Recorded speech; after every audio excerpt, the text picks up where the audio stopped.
LPU ప్లేస్మెంట్ల రికార్డులు సృష్టిస్తోంది. Final year student 2.5 కోట్ల ప్యాకేజ్ పొందుతున్నారు. 1700 మందికి పైగా ఎల్పియు స్టూడెంట్స్ 10 లక్షల నుంచి 2.5 కోట్ల ప్యాకేజెస్ పొందారు. విద్యా విప్లవం ప్రారంభమైంది లవ్లీ ప్రొఫెషనల్ యూనివర్సిటీలో. నమస్తే, నేను సతీష్. సాక్షి స్ట్రైట్ టాక్ స్వాగతం. ఈరోజు స్ట్రైట్ టాక్ లో మనతో పాటు మాట్లాడేందుకు వైఎస్ఆర్ కాంగ్రెస్ పార్టీ రాష్ట్ర కోఆర్డినేటర్ సజ్జల రామకృష్ణారెడ్డి ఉన్నారు. ఆయనతో మాట్లాడే ప్రయత్నం చేద్దాం. సార్ నమస్తే. సార్ దేశంలోనే అతిపెద్ద scam, liquor scam Jaganmohan Reddy ప్రభుత్వంలో జరిగింది. ఇంతవరకు దానికి సూత్రధారులుగా కొన్నాళ్ళు రాజకేశ్ రెడ్డి అన్నారు, కొన్నాళ్ళు విజయసాయి రెడ్డి అన్నారు, కొన్నాళ్ళు మిథున్ రెడ్డి అన్నారు. ఇప్పుడు జగన్మోహన్ రెడ్డి గారి వరకు తీసుకొచ్చారు. ఆ దర్యాప్తు ఏ దిశగా వెళ్తుందని మీకు అనిపిస్తుంది? అంటే లేని దాని మీద దర్యాప్తు అంటే వాళ్ళ ఇమాజినేషన్. ఒక కథ రాసే రచయిత కావచ్చు, నవల రాసే సస్పెన్స్ థ్రిల్లర్ రాసే రచయిత కావచ్చు, లేదా అలాంటి సినిమా డైరెక్ట్ చేసే డైరెక్టర్ కావచ్చు, అతని ఇమాజినేషన్ ఎంతవరకు పోతుందో అంతవరకు ఇమాజిన్ చేస్తూ కథ రాసుకోవచ్చు. బట్ వీళ్ళు చేస్తున్న దాంట్లో అది కూడా క్రూడ్గా ఉంది. అది కూడా ఒక పక్కా కథ దీనిలాగా ఒక కాంప్రహెన్సివ్గా ఒక దీనిలాగా లేదు. పీస్ మీల్గా అతుకులాగా చేసినట్టు కనపడతారు. ఆ రోజు వాళ్ళకి ఏదనిపిస్తే అది వండుతా అట్లా సీన్లు కట్ చేసి ఆఖరికి చేస్తే ఒక వికృత స్వరూపం వచ్చింది. దానికి వాళ్ళు స్కామ్ అని పేరు పెట్టారు. దాని మీద పవర్లో ఉన్నాళ్ళు కాబట్టి కేసు రిజిస్టర్ చేయగలిగింది. కానీ తప్పుడు ప్రలోభ పెట్టో భయపెట్టో వాళ్ళతో స్టేట్మెంట్లు తీసుకోగలిగిన కెపాసిటీ ఉంది కాబట్టి అన్ని రకాలుగా అవన్నీ యూజ్ చేసి అరెస్ట్ వరకు న్యాయస్థానంలో కూడా తీసుకెళ్ళాక ఈ స్టేజ్లో దాన్ని ట్రయల్లో తప్ప న్యాయస్థానం లోతుగా చూడదు అనే దాన్ని వెసులుబాటుగా తీసుకుని అరెస్ట్ల వరకు వెళ్ళి అరెస్టులు అయ్యాయి కాబట్టి ఇదిగో ఇక్కడ ఇది ఉన్నారు, మేము చెప్పినవన్నీ ఇది కథ అంతా పూర్తయింది కాబట్టి ఇది నిజం అనేది నమ్మాలని వాళ్ళు అనుకుంటున్నారు.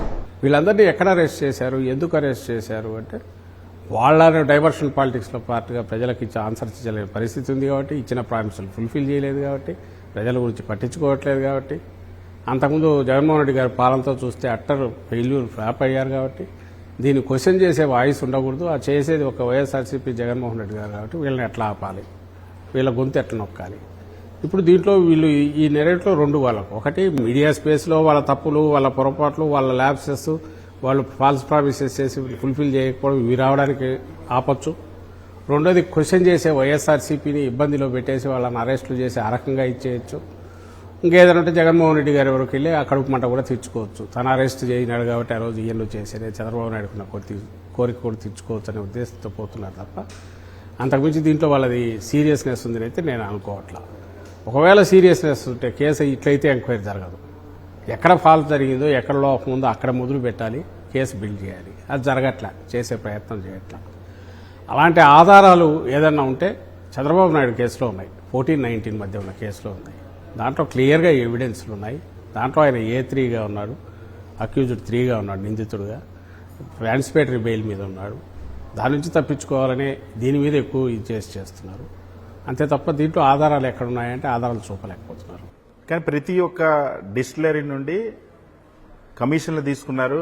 నెలకి 50 నుండి 60 కోట్లు తీసుకున్నారు. 5 సంవత్సరాల్లో 3,500 కోట్ల రూపాయలను దారి మళ్లించారు. ఇక్కడే కాదు, ఆంధ్రప్రదేశ్లో 1 డెన్ను, తెలంగాణలో 6 డెన్లు, దుబాయ్, సౌత్ ఆఫ్రికా అన్ని చోట్లకు కూడా ఈ మద్యం సొమ్మునే తరలించారు అని ఒక అభియోగం తెలుగుదేశం పార్టీ చేస్తుంది. సిట్ కూడా ఛార్జ్షీట్లు కొన్ని ప్రస్తావించారు. దాని గురించి చూస్తే ఒకటి వాళ్ళు అన్నది ఎక్కడ మొదలు పెట్టారు, వాళ్ళ ఎంపీ ప్రకారం అయితే 90,000 కోట్ల పైనని, అక్కడ నుంచి 50,000-60,000 కోట్లు, 40,000 కోట్లు, 30,000 కోట్లు అంతా అయిపోయి ఇప్పుడు 3,500 కోట్లకు ఫిక్స్ అయి ఉన్నారు. ఒక 3,500 కోట్లతో ఏ 3 లక్షల కోట్లు లేకపోతే 1,00,000 కోట్లు అంత జరిగినట్టు వాటిని అన్నింటినీ అంటే ఆ రోజుకి ఏది జనాన్ని అట్రాక్ట్ చేస్తే దాంట్లోకి తీసుకెళ్ళడం. ఒకవేళ వీళ్ళు నిందితులుగా పెట్టేవాళ్ళు దుబాయ్ వెళ్ళితే దుబాయ్లో ఇన్వెస్ట్మెంట్ చేశారు, లేదా ఇంకో దగ్గరికి వెళ్తే అక్కడేదో చేశారు. ఇట్లా రకరకాలు చేస్తూ వచ్చారు. ఈ కథలన్నీ పక్కకు తోస్తే ఛార్జ్ షీట్ అనేది ఉన్నంతలో సీరియస్, అది సీరియస్గా మనం చూసుకోవాలి. మన వేసారు ఛార్జ్ షీట్. మీరు ఆ ఛార్జ్ షీట్ చూస్తే నాకు కనపడేది అందులో 2 ప్రాతిపదికల మీద పోయారు ప్రెమైస్. ఒకటి, ప్రైవేట్ నుంచి గవర్నమెంట్కు రిటైలింగ్ మార్చడంలో ఫస్ట్ స్కామ్కు బీజం పడింది అని. ఆ రిటైలింగ్ మార్చడం గురించి డిస్కషన్స్ ఎక్కడో ఇంట్లో జరిగాయంట. దాని గురించి ఒకటి తయారు చేశారు. ఇది ఆ రోజు పుట్టిన ఆలోచన కాదు, అది మన స్టేటెడ్ పాలసీ వైఎస్ఆర్సీపీ అని ముందు నుంచి చెప్తున్నాం. వైఎస్ఆర్ కాంగ్రెస్ పార్టీ జగన్మోహన్ రెడ్డి గారి మేనిఫెస్టోలోనే మద్య నియంత్రణ అనేది మా విధానము, దాన్ని డిస్కరేజ్ చేస్తాము, దాన్ని ఎట్టి పరిస్థితుల్లోనూ అది ఎక్కువ సేల్ అయ్యేట్టు కానీ ఎక్కువ ఇది పోయేట్టు కానీ ప్రోయాక్టివ్ కంటే డిస్కరేజ్ చేయడానికి అవసరమైన మెజర్స్ తీసుకుంటాము అని అన్నారు. దానికి అనుగుణంగా వచ్చిందే ప్రభుత్వ రిటైల్ దుకాణం. రెండవది, ఎక్కడైనా నీకు దోచుకోవాలంటేనో వెనక్కు తీసుకోవాలంటే ప్రైవేటు వాళ్ళు ఉన్నప్పుడు కుదురుతుందా, గవర్నమెంట్లో ఉన్నప్పుడు కుదురుతుందా? ప్రైవేటు వాళ్లతోనే నువ్వు వేసిన రాజబాట ఉంది, దాంట్లో నీకు ఈజీగా జగన్మోహన్ రెడ్డి గారు కావాలంటే దాంట్లో క్రీమ్ తీసుకోవడానికి అవకాశం ఉన్నప్పుడు దాన్ని వదిలేసుకొని ఇట్లా దీనికి మన ఏది ప్రభుత్వ దుకాణాలు ఎందుకు పెడతారు? సింపుల్ క్వశ్చన్, లాజిక్ ఇది. సెకండ్, అంతకుముందు ఉన్న దాని ప్రకారం కంటే కూడా ఇప్పుడు పేమెంట్ డిలే అయింది, సిస్టమ్ మారినందువల్ల. అంతకుముందు ప్రైవేటు రిటైల్ షాప్ అతను కొనుక్కొని వెళ్ళేవాడు డిపో దగ్గరే తను పే చేసేవాడు, సప్లయర్కు గవర్నమెంట్కు పే చేయడానికి వీలయ్యేది బెవరేజ్ కార్పొరేషన్. ఎప్పుడైతే రిటైల్ షాప్ గవర్నమెంట్ అయిందో, గవర్నమెంట్ కెనాట్ పే అడ్వాన్స్ చేయలేదు, అది ఓన్లీ ఫెసిలిటేటర్ రోల్, అంటే ఏర్పాటు చేసింది నువ్వు సరుకు తెచ్చిపెట్టుకో, బాటిల్ అమ్ముడుపోతే 45 days తర్వాత నీకు పేమెంట్ ఇస్తానని రూల్ పెట్టింది. అది ప్రభుత్వ విధానం. ఇది ఏ రకంగా ఎంకరేజింగ్ ఎవరైనా డబ్బులు ఇవ్వడానికి? అది ఈరోజు వాళ్ళు చెప్తున్న బ్రాండ్స్కైనా అదే రూలు, వాళ్ళు చెప్తున్న పెద్ద బ్రాండ్స్ అన్నట్టు, లేదా వీళ్ళు గ్యాప్లో ఫిల్ చేసి ఎవరో ఇచ్చిన వాళ్ళు ఉంటారు, ఖాళీ ఉంది కాబట్టి వాళ్ళు రానందువల్ల, వాళ్ళకైనా అదే రూలు. వీళ్ళకేం ముందు ఇచ్చింది లేదు, వాళ్ళకి వెనక్కి ఇచ్చింది లేదు. ఇది కూడా ఎందుకు తీసుకున్నారు అంటే ఇది ప్రభుత్వ విధానం కాబట్టి. ఎండ్ దగ్గర కన్జ్యూమర్ కొన్నప్పుడు అప్పుడు క్యూఆర్ కోడ్తో రికార్డ్ అవుతుంది ట్రాన్స్పరెంట్గా, ప్రతి బాటిల్ అకౌంట్ ఫార్ అవుతుంది, సేల్ జరిగినాక వాళ్ళకి అమౌంట్ వెళ్తుంది. అంత ట్రాన్స్పరెంట్గా ఉన్న సిస్టంలో ఎందుకు కరప్షన్కు స్కోప్ ఉంటుంది? నేను నిన్ను బెనిఫిట్ చేయట్లా, సప్లైను బెనిఫిట్ చేయట్లా, ప్లస్ రెస్ట్రిక్ట్ చేశాను, కన్జంప్షన్ తగ్గింది, కన్జంప్షన్ డిస్కరేజ్ చేసిన, రెవెన్యూ పెరిగింది, గవర్నమెంట్కి లాస్ రాలే, ట్యాక్స్లు వేసి రెవెన్యూ పెరిగింది. Everything is accounted for. నీ దగ్గర డిపోలో అమ్మి దగ్గర ఆగింది క్యూఆర్ కోడ్, ఎండ్ కస్టమర్ కొనేంత వరకు తీసుకొచ్చాం, అక్కడ కూడా అకౌంట్ ఫార్ అవుతుంది. ఎక్కడ స్కోప్ ఉంది? కొంతమంది డిస్టిలరీలకి ప్రయోజనం చేసి అదే 60% ఏవైతే ఆర్డర్ కొంతమందికే ఇచ్చి వాళ్ళ దగ్గర కమిషన్లు తీసుకొని ఇష్టానుసారంగా బ్రాండ్లను, పిచ్చి బ్రాండ్లన్నీ తీసుకొచ్చి మార్కెట్లో జనంతో తాగించారనేది ఇంకొక ఎలిగేషన్ ఉంది కదా. నేను అదే నెక్స్ట్ దానికే వస్తున్నా. నెక్స్ట్ డిస్టిలరీలకు సంబంధించి వస్తాం. డిస్టిలరీలకు ఇస్తున్న ఆర్డర్లు, వాటి డిస్టిలరీలకు సంబంధించినంత వరకు వాల్యూమ్స్ తగ్గిపోయినాయి. అంటే ఫస్ట్ వాళ్ళకి ఎంకరేజ్మెంట్ లేదు, ఎంకరేజ్మెంట్ లేనప్పుడు వాళ్ళు ఎందుకు ఇస్తారు? రెండో క్వశ్చన్. అంటే దేనికైనా లాజిక్, రేషనల్ ఉండాలి, అది కనపడట్లేదు. ఫస్ట్ థింగ్, బెవరేజ్ కార్పొరేషన్ దగ్గర డీటెయిల్స్ అన్నీ ఉంటాయి. ఈరోజు అక్కడ మొదలు పెట్టాలా, పెట్టేసి నువ్వు ఏ రకంగా అలిగేషన్ అనుకుంటున్నావో, ఎక్కడ నీకు లాస్ జరిగిందో చూపాలా, ఆ ప్రయత్నం జరగట్లే. రెండు, మీరనే దానికి చెప్పాలంటే కూడా డిస్టిలరీలు అంతకుముందు ఉన్న డిస్టిలరీలకు ఎంతెంత ఆర్డర్లు పోయినాయి, ఇప్పుడు ఎంతెంత ఇచ్చారు ఈ 5 yearsలో పెట్టమనండి, అక్కడే తెలిసిపోతుంది. మేము చెప్పాల్సిన అవసరం లేక అది చేయట్లా. అది చేయకుండా ఒకటి బండ వేసేస్తున్నారు, దాన్ని ఏం చేస్తున్నారు. మూడవది వాళ్ళ మేజర్ రెండో పాయింట్, ఛార్జ్ షీట్ ప్రకారం ప్రైవేట్ నుంచి గవర్నమెంట్కి మార్చడం ఒక స్కామ్ అంట. ఢిల్లీలో గవర్నమెంట్ నుంచి ప్రైవేట్కి మార్చినందుకు స్కామ్ అన్నారు, అది రియల్ కనపడుతుంది. దానికి రివర్స్ చెప్పి స్కామ్ అంటాడు. ఎట్లా ఏం చేయాలో జనాన్ని ఏమనుకుంటున్నారో అర్థం కావట్లా. నోరుంది కదా అని గట్టిగా రావడము. రెండవది బ్రాండ్స్ రావట్లేదు. బ్రాండ్స్ రాకపోవడానికి బెవరేజ్ కార్పొరేషన్ కానీ గవర్నమెంట్ విధానం కానీ కారణమా? గవర్నమెంట్ విధానం డిస్కరేజింగ్గా ఉంది కాబట్టి, వాడికి ఆల్ ఇండియా మార్కెట్ ఉంది కాబట్టి, వాళ్ళు ఇక్కడంత ఎంకరేజింగ్ పాలసీ లేదు అనే దాంతో పక్కకు పోయి ఉండొచ్చు. ఒకటి, వాళ్ళు ఇచ్చిన డీటెయిల్స్లోనే ఎప్పుడు కూడా వాళ్ళు ఎంత ఇండెంట్ ఇచ్చారో అంతే ఆర్డర్ ప్లేస్ చేశారు తప్ప, వాళ్ళు ఇండెంట్ 1,00,000 కేసులకు ఇస్తే బెవరేజ్ కార్పొరేషన్ 20,000 కేసులే చేయి చాలని ఎక్కడా అనలే, డిస్కరేజ్ చేయలే. వాళ్ళ ఇండెంట్ ఎంత ఉందో అంతా పెట్టారు. వాళ్ళు ఎందుకు ఇండెంట్ పెట్టలేదనడానికి రీజన్ వాళ్ళని అడగాలి. నువ్వు అంటున్న విధానము కారణం కాదు. ఎందుకంటే ఆ విధానం మా పొలిటికల్, మేము నిర్ణయించుకున్న, జగన్మోహన్ రెడ్డి గారు నిర్ణయించుకున్న విధానం ప్రకారం తీసుకున్న చర్య. ఏ రిటైల్ షాప్లో ప్రభుత్వానికి మార్చడం, ప్రైవేట్ నుంచి. రెండవది, బ్రాండ్స్ వాటంతటా వెనక్కి వెళ్ళాయి తప్ప బెవరేజ్ కార్పొరేషన్ పంపలే. ఎప్పుడైతే ఆ స్పేస్ వచ్చిందో కొత్త బ్రాండ్స్ ఎంటర్ అయినాయి. వాళ్ళు సేమ్ పేమెంట్ 45 days తర్వాతనే తీసుకున్నారు. సేల్ అయిన 45 days తర్వాత సేల్స్ ఎక్కువ జరగలే, ఎవడు ఎంకరేజ్ చేయలే, ఏది జరగలే. ఆఖరికి వచ్చేసి గవర్నమెంట్ రెవెన్యూ అయితే పెరిగింది. ఇది ఫ్యాక్ట్. ఇది కేసు ఇదైనప్పుడు, నీ ఛార్జ్ షీట్ దానికి సంబంధించి మాకు ఇంత స్ట్రైట్ ఆన్సర్స్ ఉన్నప్పుడు, నువ్వు అది వదిలేసి, నువ్వు ఏ ఆధారము చూపక నువ్వు 3,500 కోట్లని ముందు ఫిగర్ అనుకొని ఆ 3,500 కోట్లను ఎక్కడ నాకు ఒకరోజు ఎక్కడ దాన్ని చూపిస్తే బాగుంటుంది. మనీ ట్రైల్ లేదు ఎక్కడా. ఈరోజు వీళ్ళు అరెస్ట్ చేసిన వాళ్ళల్లో కన్ఫెషన్ చేసిన వాళ్ళని సోకాళ్ళు ఎవరైతారో వాళ్ళందరూ ఏదైనా ప్రలోభానికో ఒత్తిడికో లొంగినారనేది క్లియర్గా తెలుస్తుంది. ఎందుకు తెలుస్తుంది? వాసుదేవరెడ్డి అనే వ్యక్తి అంతకుముందు యాంటిసిపేటరీ బెయిల్ వేసినప్పుడు 2 సార్లు నన్ను హెరాస్ చేస్తున్నారని పెట్టిన వ్యక్తి ఆఖరణ వాళ్ళు అడిగినట్టు ఆయన చెప్పిన తర్వాతనే ఆయన రిలీవ్ చేశారు, ఢిల్లీకి పంపించారు, ఫ్రీగా పంపించారు. అన్నాళ్ళు పంపాల హెరాస్ చేశారు. ఇంకొకరు ఎవరు అవుట్ సోర్సింగ్ ఉద్యోగి, ఇంకొకరు సూపరింటెండెంట్ స్థాయి అధికారి. ఇలాంటి వాళ్ళను అంటే నీ సిస్టంలో ఉండే వాళ్ళను నువ్వు వాళ్ళను గ్రిప్లో పెట్టుకోను వాళ్ళతో తయారు చేయించినవే తప్ప దాంట్లో ఎక్కడా కనపడట్ల. అక్కడ ఏ పేర్లు వీళ్ళు అనుకుంటున్నారో పెట్టాలని జగన్మోహన్ రెడ్డి గారి దగ్గరికి పోవాలంటే ఎవరు కావాలి, ఎవరిని తీసుకురావాలి, అలాగే అని ఇవి తీసుకుంటూ వచ్చిన కేసు తప్ప దీంట్లో వాస్తవం లేదని దాంట్లో చూస్తే అర్థమవుతుంది. కానీ అసలు సాక్ష్యాలు లేకుండా మొత్తం రికార్డులన్నీ ధ్వంసం చేసేశారు. ఆన్లైన్లో ఉన్న రికార్డులు కూడా ధ్వంసం చేశారు. అదే కదా ఒకరోజు ఎంత వింత అంటే అదే నేను చెప్దామనుకున్నా. ఇక్కడ చూస్తే ఆ మధ్య ఈ వైల్డ్ రోజు ఒక కథ రాయాలి, ఆ రోజు ఏముంది లేదు కదా అనుకున్నట్టున్నాడు. ఈనాడు 3.58 లక్షల జీబీల డేటా నాశనం చేసిన వైకాపా మధ్యముఠ. ఆ డేటా 375 కోట్ల పేజీలు రికార్డులు డాక్యుమెంట్లకు సమానమని ఈనాడులో అప్పుడెప్పుడో పెట్టారు. చేసి ఈనాడులో వచ్చింది, నోరెళ్ళ పెట్టాల్సి వచ్చింది. నిజంగా అంత డేటా అంటే అది ఏదో మొత్తం ఎంటైర్ గవర్నమెంట్కు సంబంధించింది మొత్తం డేటా ఉండొచ్చు. అది సాధ్యమా? సాధ్యమైతే ఈరోజు గవర్నమెంట్ అనేది ఉండేదే, నడిచేదే. సరే వాళ్ళకి అనవసరం. ఆ రోజుకు చదివిన వాళ్ళు ఓఎమ్మ ఇంత ఇచ్చేసారా అనుకోవాలి. దానికి సంబంధించి ఎవరు అడ్వకేట్ ఆర్టీఐ కింద ఎవరే ఇప్పుడుండే వాళ్ళకు పెట్టాడు. పెడితే వాళ్ళు ఇచ్చిన రిప్లై ఇది: no, there is no evidence or record to suggest that ఇంత 3.58 lakh జీబీ డేటా కానీ ఇంకోటి కానీ పోయిందానికి రికార్డ్ లేదు, ఎలాంటి ఎఫ్ఐఆర్ ఇంతవరకు డిఫై లేదు, అసలు జరగలేదనేది వాళ్ళు ఆర్టీఐ కింద ఇచ్చింది. అంటే ఇంతకంటే వేరే ప్రూఫ్ అక్కర్లే కదా, వాళ్ళ అథారిటేటివ్గా ఇచ్చింది. అసలు వాళ్ళకి ఆలోచన రాలే. ఆ రోజు కథలు వినామా, ఫీడ్ చేసినామా, జనానికి ఎక్కింది అనేది. అంటే బోగస్ అని చెప్పడానికి ఇంతకంటే వేరే ఉదాహరణ అక్కర్లా. వాళ్ళు ఇండెంట్ పెట్టిన దానికి వీళ్ళు తగ్గించింది లేనే లేదు. 1 నెల కనపడుతుంది మీరు ఆ రికార్డులో చూస్తే. మిగిలిన అన్ని నెలలు వీళ్ళు అంటున్న కాలానికి ఆర్డర్ ఎంత పెట్టారు అంతే, ఐ మీన్ ఇండెంట్ ఎంత పెట్టారో ఆర్డర్ వీళ్ళు ఎక్కడి నుంచి అంత పెట్టారు. సో మీ స్కామ్ ఎక్కడుంది? రెండో వైపు వస్తే మీరు అడిగిన అడగకపోయి నేను చెప్పదలుచుకుంది ఏంటంటే చంద్రబాబు నాయుడు టైంలో చేసిన దాంట్లో క్లియర్ ప్రూఫ్ ఉంది. ఆ ప్రూఫ్ ఉంది కాబట్టి ఆ రోజు 1,300 crore ప్రివిలేజ్ రద్దు చేయడంలో, వేవ్ చేయడంలో ఆయన సంతకం ఉంది. బార్లకు ఇచ్చిన దాంట్లో ఇది క్లియర్గా ఇది ఆయన సంతకం. ఇది కూడా అన్నింటిలో మీడియాలో అప్పుడు వచ్చింది వీటికి సంబంధించి. అండ్ యాజ్ ఫార్ యాజ్ ఇది మన ముందు ఏదైతే షాపులకు సంబంధించి తీసేశారో ఆ కాపీ జీవో అది ఆయనకు వాళ్ళ పిఎస్కు కాపీ కూడా వచ్చిందంటే హీ వాజ్ అవేర్. క్యాబినెట్లో ఆ రోజే లిక్కర్ పాలసీకి సంబంధించి 2 జీవోలు రిలీజ్ అయినాయి. వాటి డిస్కషన్ చేశాడు తప్ప ఇది చీకటి జీవోని మాత్రం అక్కడ డిస్కషన్ తేలా. ఫైనాన్స్ డిపార్ట్మెంట్ కన్కరెన్స్ లేదు. సంవత్సరానికి 1,300 కోట్లు రెవెన్యూ వచ్చేది తీసేసినప్పుడు అది ఫైనాన్స్ డిపార్ట్మెంట్ ఇది ఉండాల్సింది, అక్కడికి పోలా.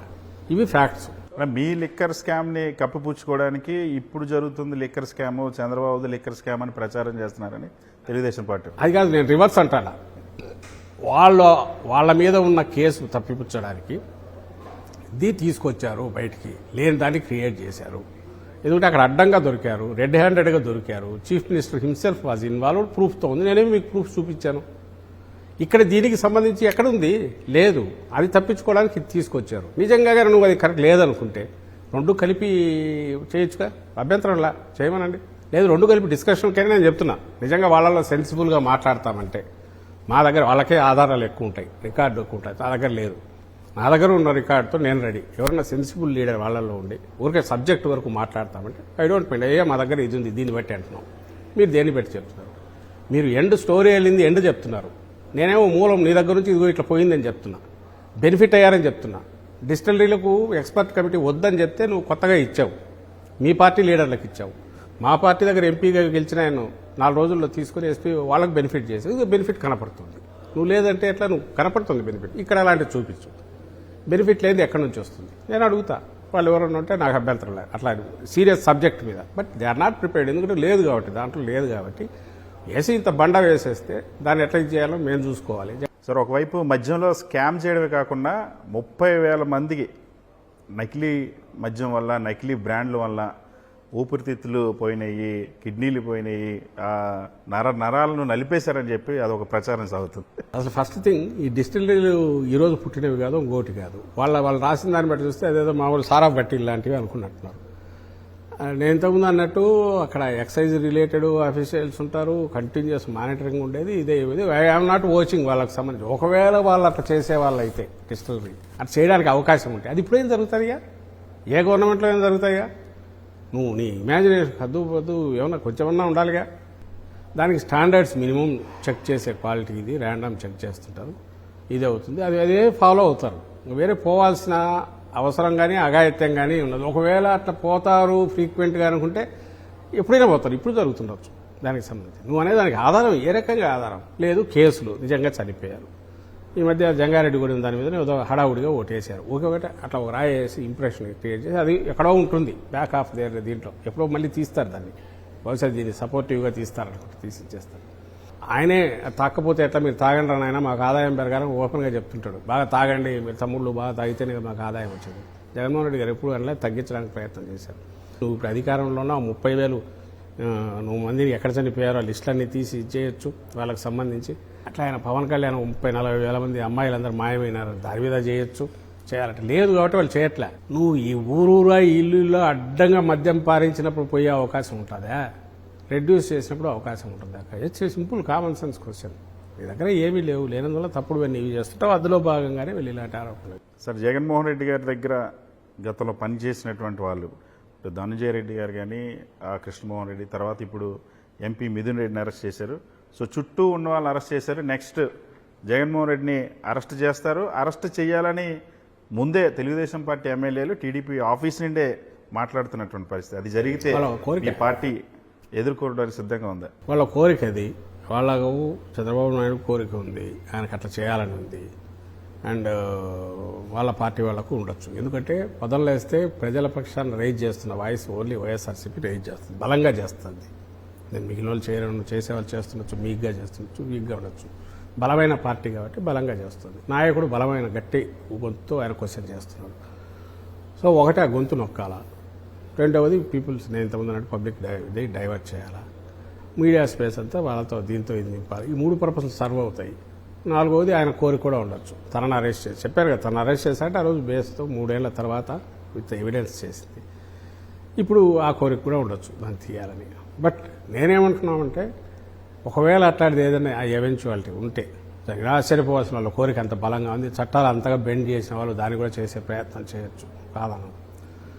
జగన్మోహన్ రెడ్డి గారు యంగ్ ఏజ్లో అప్పుడు ఇంకా పార్టీ సంస్థాగతంగా ఇంత పటిష్టంగా లేనప్పుడే అంత అన్నాళ్ళు జైల్లో ఉంటే అక్రమ కేసులో పార్టీ దానంతా నడిచింది, ఆయన డైరెక్షన్లో నడిచింది, ఆయన గైడ్ లైన్స్లో అక్కడి నుంచి ఇచ్చింది అంతా. అండ్ క్లియర్ కట్ అజెండా కూడా ఉంది. ప్రజల పక్షాన పోరాడడానికి తగిన ఇన్ని ఇష్యూస్ ఉన్నాయి. ఎన్ని చేయాలంటే ఉన్నప్పుడు దీనికి ఎలాంటి ఇది జరగదు. మరింత గట్టిగా మరింత బలంగా కూడా జనంలోకి వెళ్తుంది. మరింత కసిగా కూడా నాయకులు మరింత కోఆర్డినేటెడ్గా పనిచేస్తారు.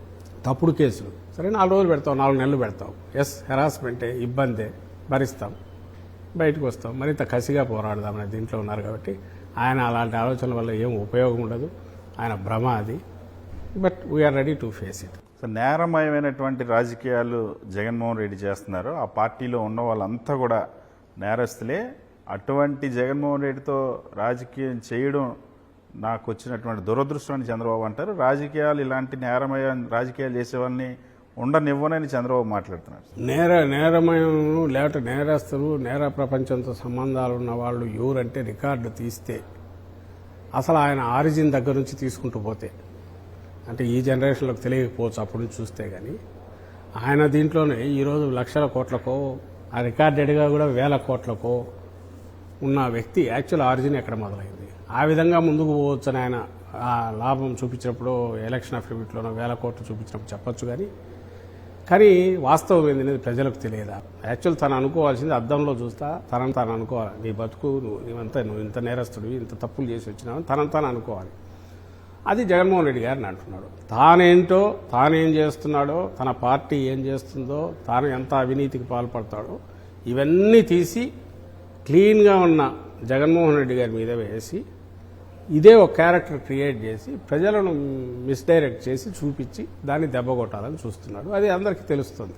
అదే ఐరనీ, దాన్ని ఎట్లా చెప్పాలని అర్థం కాదు. తనేదో అవన్నీ ఈయనకు ఆపాదిస్తున్నాడు, జగన్మోహన్ రెడ్డి గారికి. చంద్రబాబు నాయుడు ఏదైనా జగన్మోహన్ రెడ్డి గారు ఆపాదించి జనాన్ని నమ్మమంటున్నాడు. జనం అది నమ్మట్లే. ఆ రోజు తప్పుడు కేసులు పెట్టేప్పుడు నమ్మలే, ఈ రోజు కూడా వాళ్ళు పట్టించుకోవట్లే. పార్టీ లీడర్లు ఇంకా గట్టిపడుతున్నారు తప్ప ఇలాంటి తప్పుడు చూసినాక. ఎందుకంటే చంద్రబాబు, నాకు తెలిసి టీడీపీలోనే అందరికీ తెలుసు ఆయన ఇలాంటి క్యారెక్టర్ చంద్రబాబు నాయుడు. బట్ ఒక వెస్టర్న్ ఇంట్రెస్ట్ గ్రూప్ లాగా వాళ్ళ ఇంట్రెస్ట్ ప్రొటెక్ట్ చేయగలుగుతాడో, ఫైనాన్షియల్గా నిలబెడతాడో, అవినీతి దీంట్లో అందరినీ అలవాటు చేశాడు, ఖరాబ్ చేశాడు సిస్టమ్ను.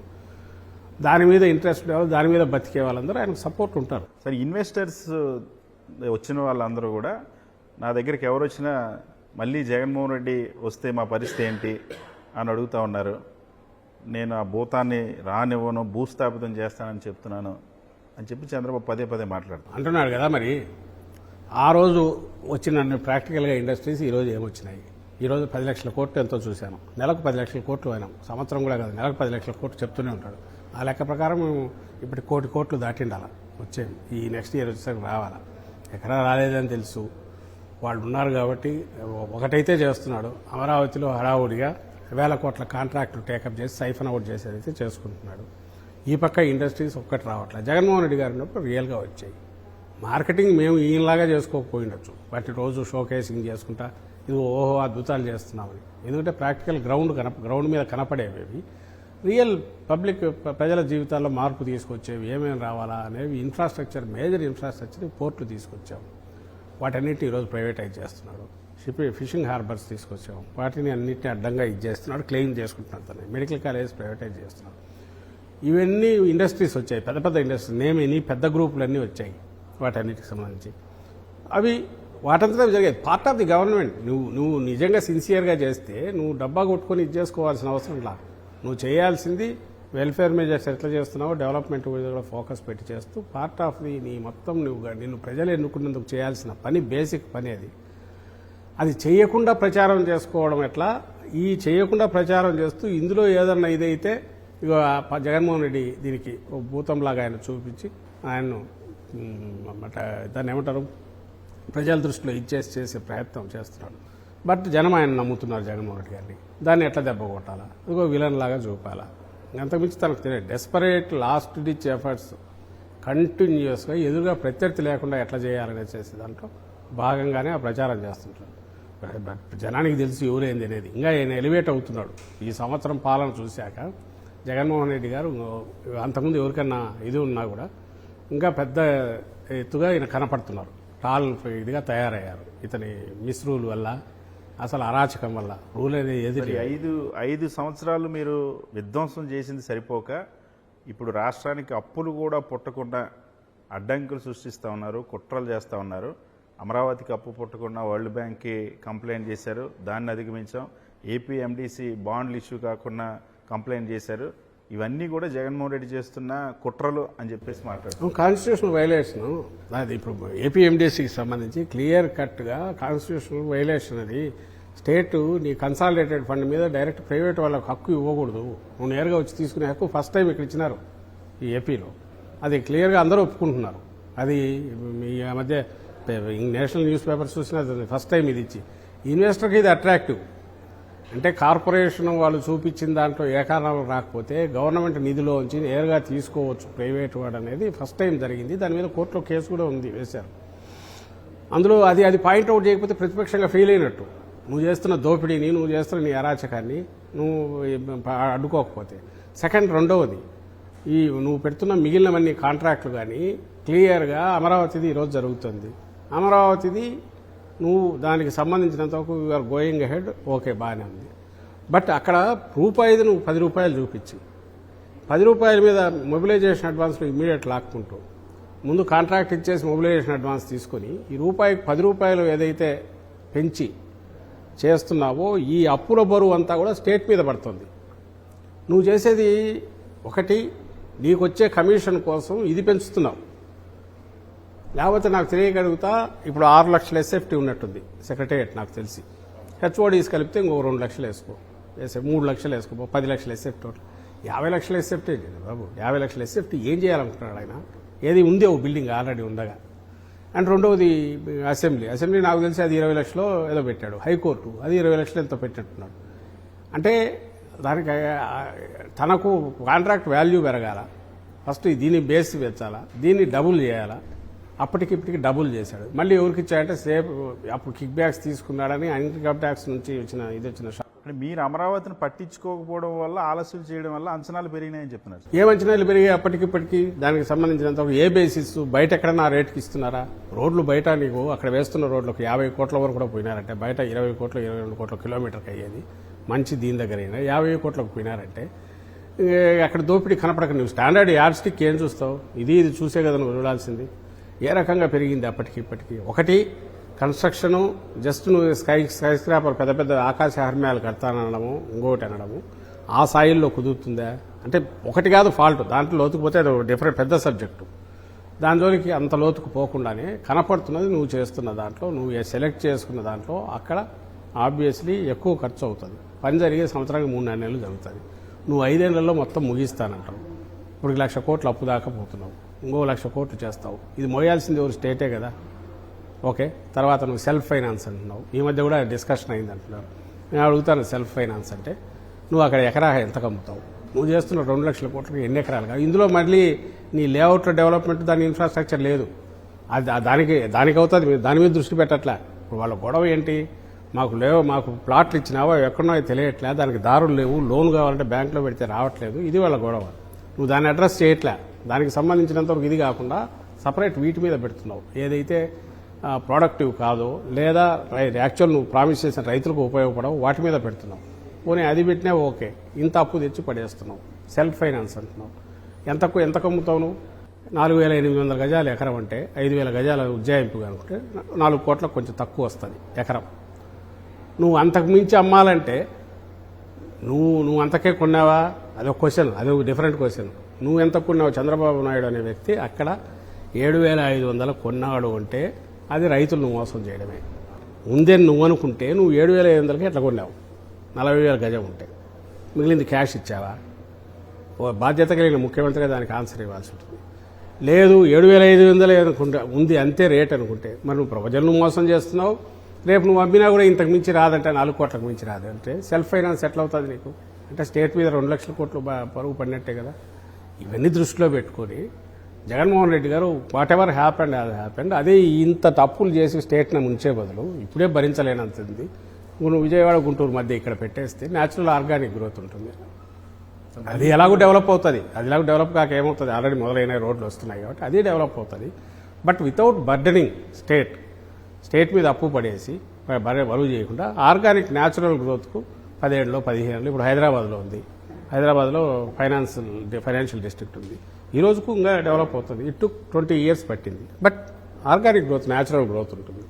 అంతేగా నువ్వు ఈ రోజే వేయాలంటే మాయాబజార్ లాగా నువ్వు వేసి అది చేయొచ్చు. కానీ అక్కడ నువ్వు యాక్చువల్ యాక్టివిటీ అయితే ఇమీడియట్గా ఉండదు. ఒకవేళ నువ్వు ఉంటుందని హోప్తో పెడితే ఓకే, కానీ అట్ వాట్ కాస్ట్?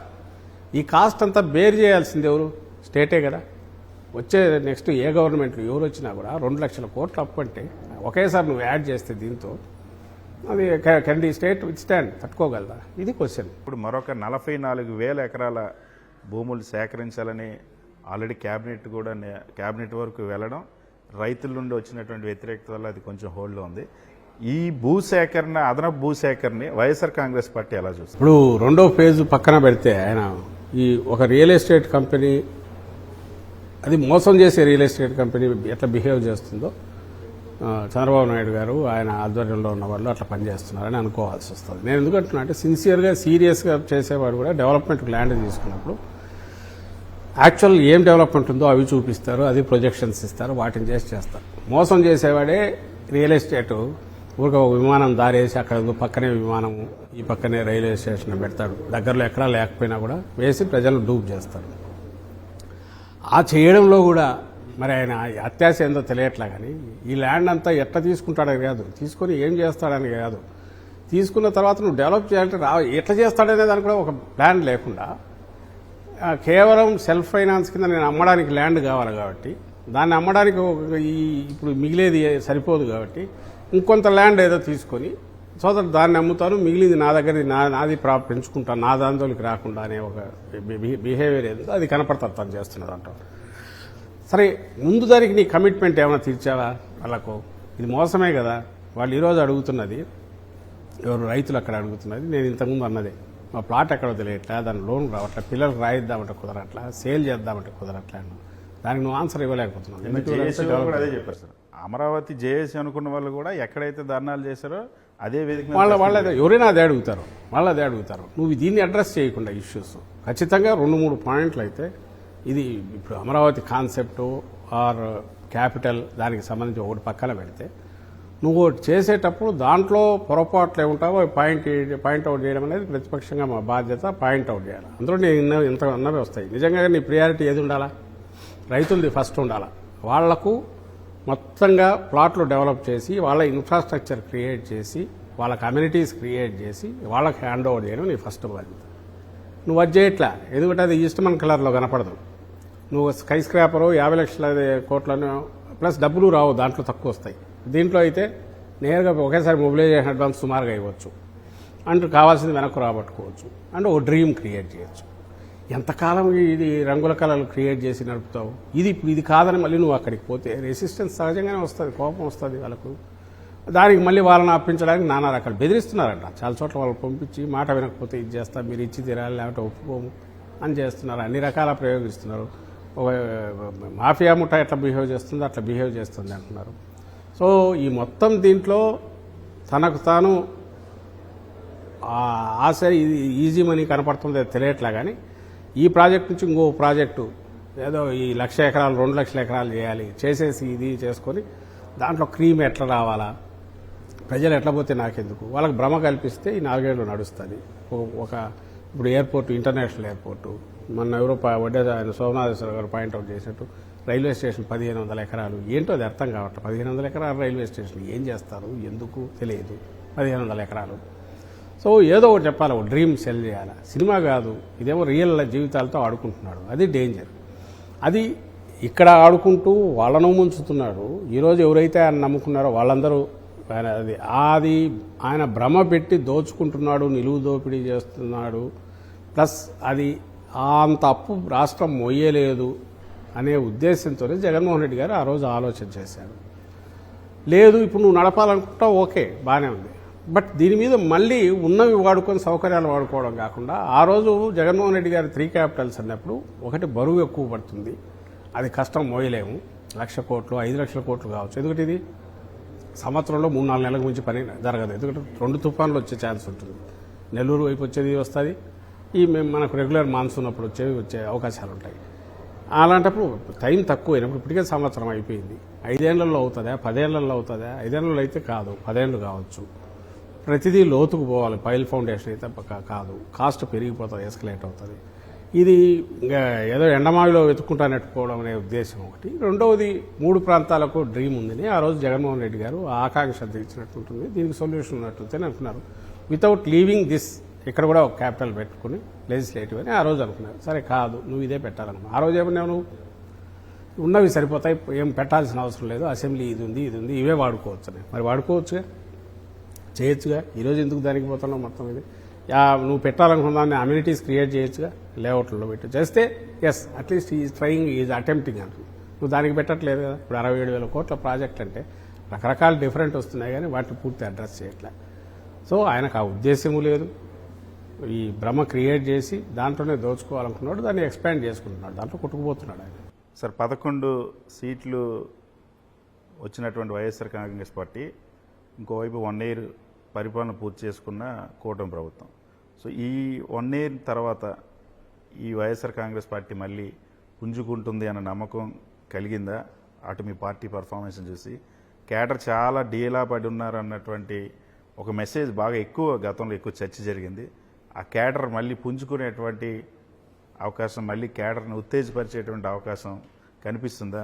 మీకేమనిపిస్తుంది? ఎన్నికలు అనేవి అదొక ఫేజ్, ఒక లైన్, దీంట్లో ఒక మజిలీ లాంటిది, మళ్ళీ 5 ఏళ్ళకు జరిగేవి. పార్టీ ప్రస్థానం అనేది కంటిన్యూస్ జరిగేది. అందులో young party, young leader, clarity of thought ఉన్న లీడరు, నిబద్ధత ఉన్న లీడరు, లాంగ్ టర్మ్ పాలిటిక్స్ అనేవి జస్ట్ ఏదో పవర్లో ఉండడమే కాదు, పవర్లో ఉండాలా, ఎందుకంటే అనుకున్నవి చేయడానికి, ప్రజలకు మంచి చేయడానికి. బట్ అదే సర్వస్వం కాదు, ప్రజల పక్షాన్ని నిలబడడం అవసరం. నేను లీడరు ఇది ఉన్నాక ఎన్నికలలో జోల్టేది, బిగ్ జోల్ట్, చిన్నది కాదు. ఎందుకంటే ఇంత చేసి, ఇంత మంచి చేశారని దేశం అందరితోట బాగా పొగడ్తలు తీసుకొని అందుకొని కొత్త సిస్టమ్స్ డెవలప్ చేసి ఆ వచ్చిన సెట్ బ్యాక్ చిన్నది కాదు పార్టీకి. But at the same time నేను ఇంతకుముందు అన్నది ఏదో తగిలింది కుదుపు, మళ్ళీ మన జర్నీ అయితే దానికోసమే కాదు ప్రజల కోసం అని చెప్పేది రియలైజేషన్లో అంత ఫాస్ట్గా వచ్చింది. కాబట్టే ఈ ఏడాదిలో మీరు గమనిస్తే మొత్తంగా పార్టీ పునర్నిర్మాణం మరింత పక్కాగా పకడ్బందీగా బాగా జరుగుతోంది. ఎందుకంటే అపోజిషన్లో ఉన్నప్పుడు ఇంకో వేసులు బాగా ఉంటుంది. అంటే ఫోకస్ అంతా దాన్ని ఏమంటారు, ప్రభుత్వంలో ఇది ఎత్తి చూపడము, ప్రజల సమస్యల మీద పక్కన నిలబడడం. కాబట్టి యూ విల్ బి పూర్తి ఎక్కువ దానికి డెడికేట్ చేయడానికి వీలవుతుంది. కాబట్టి అది 100% చేస్తున్నాం. కాబట్టి సంవత్సరంలో మీకు ఈ తేడా కనపడుతుంది. ఈరోజు ఆర్గనైజేషన్ స్ట్రక్చర్ కింది వరకు మండల లెవెల్ వరకు పోయింది. విలేజెస్కి పోతున్నాం, కమిటీలన్నీ ఏర్పాటు జరుగుతుంది. అలాగే మీరు ఏ కార్యక్రమం జరిగినా పబ్లిక్ ఇష్యూ మీద రియాక్ట్ అవుతున్నాం. ఇప్పటికే 4-5 కార్యక్రమాలు ఇచ్చినాం. ప్రజల నుంచి రెస్పాన్స్ మీరు చూశారు. ఇప్పుడు లేటెస్ట్ 1 year మిస్రూల్ వాళ్ళ అరాచక పాలన మీద అదేది కార్యక్రమం టేకప్ చేశాం. బాబు షూరిటీ మోసం గ్యారంటీ అనేది ప్రజలను చైతన్యపరిచేది. మీరు గమనిస్తున్నారు ఎంత బాగా జరుగుతుంది. ఇప్పుడు మండల లెవెల్ పోయింది, విలేజెస్ కూడా తీసుకెళ్తున్నాం. అంటే క్యాంపెయినింగ్ జరుగుతున్నాయి, వేర్ పబ్లిక్ కాంటాక్ట్ ఉంది. అట్ ది సేమ్ టైం వాళ్ళని ఎక్స్పోజ్ చేసేది మిస్రూల్. దీంట్లోనే ఆన్సర్ కూడా మీకుంది. ఈ 1 yearలో జరిగిన వాళ్ళ రూల్ మామూలుగా అయితే 2 years 3 years తర్వాత యాంటీ ఇన్కంబెన్సీ అనేది ఛాయలు కనపడాల్సింది. వీళ్ళు మొదటి 2వ నెల నుంచే మొదలైంది. 1 year అయ్యేసరికి పీక్ పోయింది. వెక్స్ అయి ఉన్నారు. చంద్రబాబు నాయుడుకి సేవింగ్ పాయింట్ ఏదన్నా ఉందంటే 5 ఏళ్ల కాన్స్టిట్యూషనల్ ప్రొటెక్షన్ ఉంది. కాబట్టి అంతవరకు నన్ను ఎవరు ఏం చేయలేని ఉండాలి తప్ప ఈరోజు ఎన్నికలు జరిగినప్పుడు రిజల్ట్ ఎట్లుంటాయో అందరికి తెలిసిందే. నేను అదేం వేరే ఏదో దాని ఏంటో బీరాలు పలికినట్టు అట్లా సిచ్యువేషన్ అందరికి బయట ఇట్స్ రైటింగ్ అంది వాళ్ళు. అది కూడా పక్కకు పెడితే ఆయన ఏం చేసినాడు ప్రాక్టికల్లీ, నేనేదో ఊరికి ఆయన అంతా చేసి క్వశ్చన్ చేసింటే సరే, ఏదైతే చేస్తానన్నాడో ఆ రోజే మోసం చేయాలని డిసైడ్ చేసుకుని ఒక్కటంటే ఒక్క హామీ కూడా అమలు చేయలేదని అనిపిస్తుంది వెనక్కు తిరిగి చూసుకుంటే. అది మనకు తెలుసు, ఆయనకు తెలుసు. ఎందుకు చేయలేడనేది ఆ రోజు జగన్మోహన్ రెడ్డి గారు ఎలక్షన్ ముందు కూడా చెప్పాడు. ఎట్లా చేస్తాడు ఇది, ఇతను చెప్పేది చేయాలంటే ఇంత కావాలి, దయచేసి నమ్మకండి అని చెప్పాడు. బట్ అట్రాక్షన్ ఉంటుంది, ఎంతో కొంత చేయకపోతాడని. అది ఎంతో కొంత కూడా నేను చేయను, ఎన్నికలు అయిపోయాక మీతో నాకేం పని ధోరణి ఆయన ప్రదర్శిస్తున్నాడు. రెండవది ఉన్న సిస్టమ్స్ అన్నింటినీ తీసి పడేశాడు. డిపార్ట్మెంట్స్ గవర్నెన్స్ అనేది గాలికి పోయింది. మన జగన్మోహన్ రెడ్డి గారు పెట్టిన వాటన్నింటినీ డిస్మాంటిల్ చేశాడు. స్కూళ్ళు డెవలప్ అయిన వాటి స్కూళ్ళన్నీ మామూలు పాత వచ్చాయి, మళ్ళీ కార్పొరేట్ స్కూళ్ళకి పోతుంది. పెట్టిన పెట్టుబడి అంతా కూడా కంప్లీట్గా వేస్ట్ అయిపోతుంది. ఈరోజు మళ్ళీ ఇవి రావాలంటే మళ్ళీ అంత పెట్టాల్సినంత అది మా పెద్ద నేరం. అన్నిటికంటే కూడా ఉన్నదాన్ని అంతా డిస్మాంటిల్ చేసి కొట్టేస్తున్నాడు. తను ఇచ్చిన ప్రామిసులు చేయట్లా. ఇంకో పక్క వ్యవస్థల్లో తనున్న పోలీసు, ముఖ్యంగా పోలీసు కానీ ఈవెన్ కరప్షన్ అంటే ఇంకా కింది నుంచి పై వరకు అడ్డంగా పోతుంది. ఎవరికి ఎంత అనేది ఇంతకుముందు చెప్పినట్టున్నావు కదా. ఈవెన్ బెల్ షాపులు కూడా ఆక్షన్ వేస్తున్నారు. బెల్ షాపులే నేరం అయితే వాటిని ఆక్షన్ వేస్తున్నారు లెజిటిమేట్ చేసి. మట్టి కావాలన్నా కూడా ఇది లేని కావట్లా. అండ్ మొత్తం సిస్టమ్స్ని కరప్ట్ చేసేసి ఇస్తున్నాడు. అండ్ పోలీసులు అయితే భయంకరంగా వాడుకొని వాళ్ళను పూర్తి తన మాట వినిన వాళ్ళను, ఎందుకు వచ్చిన గొడవలు ఇంతగా 4 ఏళ్ళు ఉంటాడనుకున్న వాళ్ళు తన బాటకు వస్తే వాళ్ళ ప్రకారం కొత్త రాజ్యాంగం ఒకటి తయారు చేసి నడుపుతున్నాడు. దానికి వాళ్ళు పెట్టుకునే పేరే రెడ్ బుక్ అనేది, రెడ్ బుక్ రాజ్యాంగం. అది 100% ఇంప్లిమెంట్ చేస్తున్నాడు. అంటే ఏదో చిన్నవి కాదు, మొత్తంగానే ఒక ఇర్రెస్పాన్సిబుల్, ఒక అడ్డగోలుగా ఎవరికి నేను ఆన్సరబుల్ కాదంటూ అరాచకాన్ని కొనసాగిస్తున్నాడు. ఆ ప్రాసెస్లో తన పొలిటికల్ పార్టీగా పిలుచుకునే ఆ ముఠా మొత్తం ఒక వెస్టెడ్ ఇంట్రెస్ట్ గ్రూప్ లాగా అడ్డంగా దోచుకుంటున్నారు. ఈ 5 ఏళ్ళలో అది పూర్తి చేసుకుని అప్పుడు సంగతి అప్పుడు చూసుకున్నాను అనుకున్నట్టున్నారని కనిపిస్తుంది. సార్, పవన్ కళ్యాణ్ ఇక ఎప్పటికీ జగన్మోహన్ రెడ్డిని ముఖ్యమంత్రి కానివ్వను, 15 ఏళ్ళు మా కూటమి కలిసే ఉంటుందని ఆయన ఒక స్టేట్మెంట్, పర్మనెంట్ స్టేట్మెంట్ ఇచ్చారు. ఆయన పని, ఆయన డ్యూటీ ఆయన చేశారు. చంద్రబాబు నాయుడు గారిని తీసుకురావాలన్నాడు, తెచ్చారు. అంతకుమించి ఆయన రోల్ ఏదన్నా ఉంటుందని నేను అనుకోవట్లా. దాని గురించి ఏది చూసినా నా పర్సనల్ ఫీలింగ్ అయితే అది కూటమే వాళ్ళని వాడుకున్నాడు.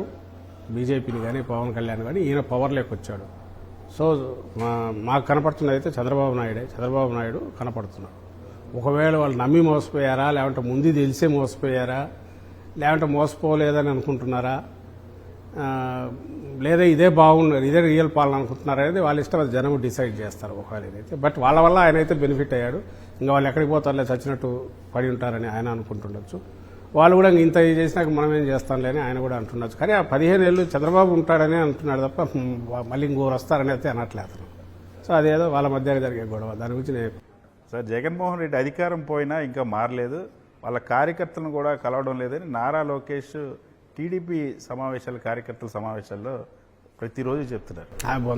వాళ్ళకు కూడా రారు కాబట్టి తెలియట్లా, వాళ్ళకు వచ్చేవాళ్ళు లేరు కాబట్టి వాళ్ళు ఎక్కడైనా పోయి 10 మంది కలిసి ఇదే 100 మంది 1000 మంది అనొచ్చు. కానీ జగన్మోహన్ రెడ్డి గారు ఏ రోజు చూసినా మేము దాని గురించి వీడియోలు బయటకు రిలీజ్ చేయట్లే. కానీ ఆయన వచ్చిన ఇక్కడ చంద్రబాబు నాయుడు అసలు నాకు ఎన్నేళ్ల తర్వాత ఇక్కడికి వచ్చాడు, పవర్లోంచి పోయిన తర్వాత ఎన్నేళ్లకు వచ్చాడు. జగన్మోహన్ రెడ్డి గారు రిలీజియస్గా ఎవరి వీక్ ఎందుకు వస్తున్నారా లేరా? అయినా సరే ఈరోజు ముఖ్యమంత్రిగా ఉండి చంద్రబాబు నాయుడు లేదా డిప్యూటీ సీఎంగా ఉండే పవన్ కళ్యాణ్ కొడుకు తన వారసుడు అని చెప్పుకుంటున్న లోకేష్ గారి వారంలో ఎన్ని రోజులు ఉంటున్నారు? వీకెండ్ వస్తే ఇక్కడ ఉంటున్నారా, పోతున్నారా? ఇంకా వాళ్ళ ఒకరిద్దరైతే బయట నుంచి వచ్చిపోతున్నారు విజిటింగ్ ప్రొఫెసర్లాగా. అపోజిషన్లో ఉన్నప్పుడు నాకు తెలిసి అయితే 3 ఏళ్ల వరకు రాలా. కోవిడ్ టైంలో అసలు రాలా. అక్కడ పర్మనెంట్ సెటప్ వాళ్ళ ఇంట్లోనే ఒకటి ఇప్పుడు మాదిరి 2 జెండాలు పెట్టుకుని రాయబార కార్యాలయం మాదిరి యుఎన్ఓ కార్యాలయం మాదిరి పెట్టుకుని అక్కడ నుంచే జూమ్ దీంట్లోనే నడిపాడా లేదా? మరి జగన్మోహన్ రెడ్డి గారు దాన్ని ఏమంటాం మేము దీని తర్వాత కూడా నెల తిరగడం నుంచి ఎవరీ వీక్ వస్తున్నారు, 2-3 డేస్ ఉంటున్నారు, అన్నీ చూసుకుని కార్యక్రమాలు చూసుకొని పోతున్నారు. ఇందులోనే భాగంగా నాయకులు వచ్చి కలుస్తున్నారు, సమావేశాలు జరుగుతున్నాయి. అండ్ వాళ్ళతో పాటు వచ్చిన వాళ్ళు కానీ కార్యకర్తలు కానీ కామన్ పబ్లిక్ కానీ రోజుకు నాకు తెలిసి అయితే 200 మందికి తక్కువ అయితే ఉండట్లా. 150-200 ఆ పైనే ఉంటున్నారు. ఇంకా ఒక 500 మందో 600 మందో కలవలేకపోయిన పరిస్థితి ఉండొచ్చు. ఎందుకంటే ఎంతమందిని 1000 మంది 2000 మందిని కలవలేరు. ఇప్పుడున్న ఏజ్లో ఖచ్చితంగా ఈ అభిమానం బరువు ప్లస్ ఇప్పుడున్న టెక్నాలజీ ఉంది, ఫోటోలు అనేది అడుగుతారు. ఫోటోలు అనేసరికి ఎక్కువ టైం లాగుతుంది. దానివల్ల తప్ప కావాలంటే వీడియోలు రిలీజ్ చేయాలి. లోకేష్ కావాలంటే కుళ్ళుకుంటాడేమో అని అనుమానం ఆయన కానీ వాళ్ళ ఆయన కానీ ఆయన పట్ల ఆ కుళ్ళు తట్టుకోలేకనే కదా ఏదో జనాన్ని అందరినీ మొబిలైజ్ చేసి చేయాలని చూసుకుంటున్నారని ఇట్లా అంటున్నారు. ఇంకో పక్క వాళ్ళేమో కలవట్లే అంటున్నారు. పోతేనేమో జనంలోకి ఎందుకు జనంలోకి పోతాడు అనవసరం కదా 100 మందిని తీసుకొని అదే అంటున్నారు. లేదు ఈడ రెగ్యులర్ కలుస్తుంటే కలవట్లే అని వాళ్ళు అంటున్నారు. కాబట్టి వాళ్ళకి వీడియోలు రోజు పంపిస్తాం ఎంతమంది వచ్చి కలుస్తున్నారు. అంతమంది అయినా కూడా ఇంకా కలవలేక కొంతమంది ఉంటున్నారు. That's a fact. Practical reasons వల్ల నీకంటే ఎవడు కలిసేవాళ్ళు లేరు, అడిగేవాళ్ళు ఉండరు. నువ్వు వెంటబడి పట్టుకొచ్చుకోవాలి 10 మందిని, అది మీ పరిస్థితి. సో ఇవన్నీ వాళ్ళ కుళ్ళుతోనో వాళ్ళ దీంతోనో ఈయన వేరే రకంగా ఎదుర్కోలేక ఇష్యూ బేస్డ్గా మాట్లాడలేక లేదా మా హయాంలో మేము ఇట్లా చేస్తున్నాం చెప్పుకోవడానికి ఏం లేక మీ హయాంలో చేయింది మేము చేస్తున్నాం అనడానికి పోల్చుకోవడానికి ధైర్యం చాలక ఓ పక్క తప్పు కేసినప్పుడు ఇట్లా లూజ్ కామెంట్స్ చేయడం తప్ప వాటిలో ఏముంటుంది వాస్తవం. Thank you so much sir.